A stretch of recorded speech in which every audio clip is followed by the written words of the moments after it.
Irán, Israel y Estados Unidos. 40 años de odio, guerras en la sombra y miedo nuclear. Hoy, en Cuadernos de la Historia.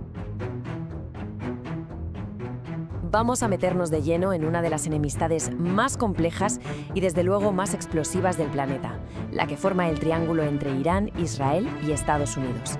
Y es que la pregunta es inevitable: ¿cómo es posible que dos países que antes eran aliados, como Irán e Israel, sean hoy enemigos irreconciliables? Es una historia de más de 40 años que no solo ha cambiado Oriente Medio para siempre, sino que todavía hoy mantiene al mundo en vilo. Fijaos en esto: es el antes y el después. Pasamos de una cooperación estratégica a una confrontación total en un montón de frentes. El cambio es simplemente brutal. ¿Cómo se pudo llegar hasta aquí? Bueno, pues toda la respuesta está en un solo año. Un año que lo cambió absolutamente todo. Y ese año, claro, es 1979. Para entender lo que está pasando ahora mismo, no queda otra, tenemos que viajar en el tiempo, a una época en la que el tablero de juego era completamente distinto. A ver, pensemos en el Irán de antes de la Revolución.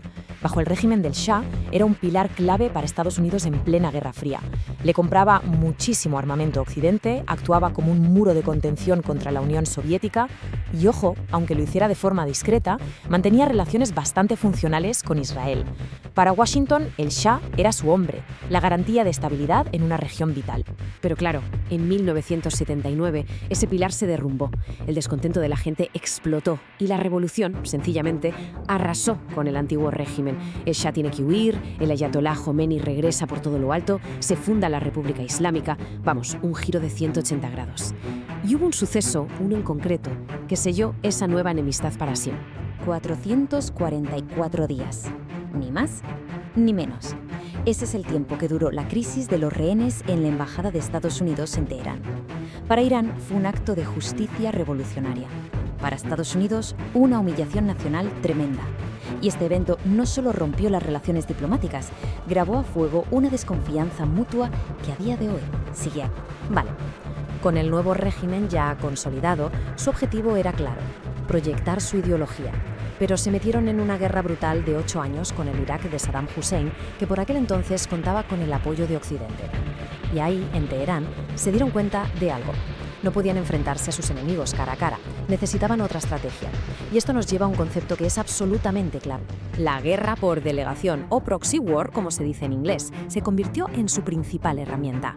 La idea es sencilla: en lugar de un enfrentamiento directo, que sería devastador, luchas a través de otros. Es una forma de proyectar poder y desgastar al enemigo, pero sin cruzar esa línea roja que te lleva a una guerra total. ¿El resultado? Pues una red de aliados y milicias que se extiende por todo Oriente Medio. El caso más famoso, el que le suena a todo el mundo, es Hezbollah en el Líbano, que se creó con ayuda iraní para ser su punta de lanza contra Israel. Pero esa red va mucho más allá. Llega a Irak, a Siria, a Yemen, apoya a grupos palestinos, lo que le permite a Teherán llevar el conflicto hasta la mismísima puerta de sus enemigos. O sea que el punto crucial aquí es que la nueva enemistad no era solo geopolítica, era y es profundamente ideológica. Estados Unidos pasó a ser el gran Satán e Israel el régimen sionista ilegítimo. Y esta retórica se convirtió en la base, en el pilar de toda la política exterior del nuevo Irán.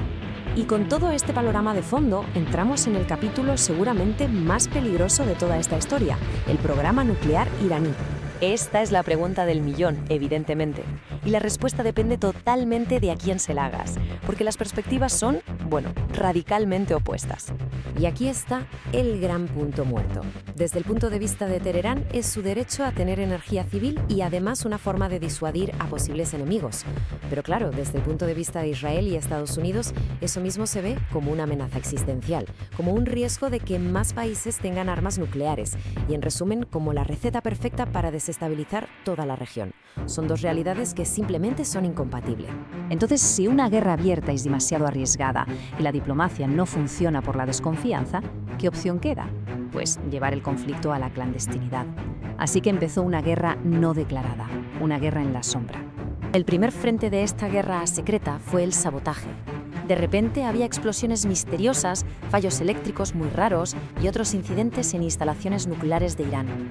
Todo diseñado para frenar el programa, pero sin que se supiera a ciencia cierta quién estaba detrás. Pero la estrategia se volvió todavía más oscura. Se pasó de sabotear las máquinas a asesinar a los científicos que las operaban. Eran operaciones de altísima precisión que buscaban, literalmente, decapitar el conocimiento técnico del programa nuclear y de misiles de Irán. Y por si fuera poco, el conflicto se movió también al campo de batalla digital. A todos nos sonará el famoso virus Stuxnet. Fue un ciberataque súper sofisticado que se usó para dañar las centrifugadoras de uranio desde dentro. Se abrió un frente nuevo y silencioso en esta guerra invisible. A pesar de esta guerra encubierta, la verdad es que también ha habido intentos de encontrar una salida diplomática. Vamos a ver cómo se ha movido este péndulo entre la confrontación y el diálogo. El punto más alto de la diplomacia fue, sin duda, el acuerdo nuclear de 2015, el famoso JCPOA. La lógica era sencilla. Irán aceptaba poner límites muy estrictos y verificables a su programa nuclear, y a cambio, las potencias mundiales le levantaban las sanciones económicas que lo estaban asfixiando. Parecía de verdad una vía para desactivar la crisis. Pero el acuerdo era muy frágil. En 2018, Estados Unidos se retiró del pacto de forma unilateral. Dijo que era insuficiente y volvió a imponer sanciones durísimas. La respuesta de Irán, pues empezar a saltarse los límites del acuerdo, enriqueciendo uranio a niveles cada vez más preocupantes. La ventana de la diplomacia se había cerrado de un portazo. Y esto nos trae a la situación actual, que es extremadamente volátil. Los frentes de la guerra indirecta en Siria, Irak o Yemen siguen a pleno rendimiento. Y por si fuera poco, los acuerdos de Abraham han consolidado un bloque de países con Israel y varias naciones árabes unidos por una cosa, su percepción de Irán como la gran amenaza común.